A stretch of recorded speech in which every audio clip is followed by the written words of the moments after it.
You've called a personal brand the most valuable asset Yes. over a resume, over a degree, over anything. Why is that?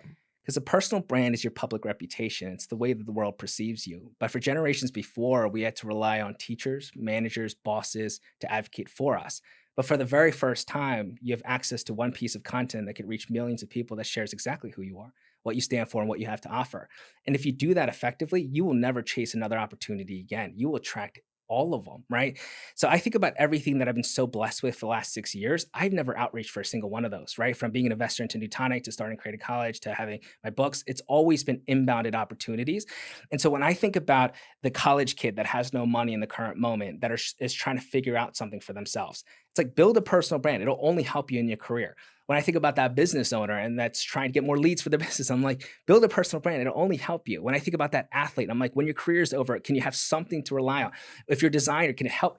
I can't think of a person that wouldn't benefit from a personal brand. And that's why I believe it's the powerful asset that everyone, if they want to, should build. You put out a video recently Yes. and you titled it The New Way to Build a Personal Brand Yes. in 2026. What has changed and what is different in this year than previous years? But I think about this in the sense where now that I'm exposed to so much of this data behind the scenes, if a creator posts a long form content, a YouTube video once a week, it's a 15-minute video. And let's say that in that 15-minute video, they have 50% retention. So you're looking at about a 7.5 minute watch time, right? You look at that, and then if you think about if you posted a minute and 10-second short form content every single day over the course of 7 days, I actually think you're more relevant. I think that you're showing up in front of their eyes a lot more often. And you can share different parts of your perspective a lot more, and it actually helps. And then if you draw that traffic into your long form content, it can only help you in the long run.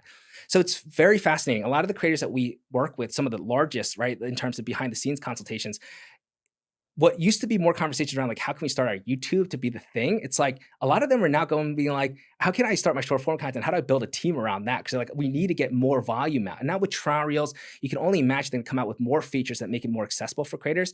So I think in 2026, short form content is still king. I think right now it helps to actually, if you're just starting out, to put your eggs in that basket, get really good at iterations of that content first, and then put your learnings into YouTube, then keep investing into that.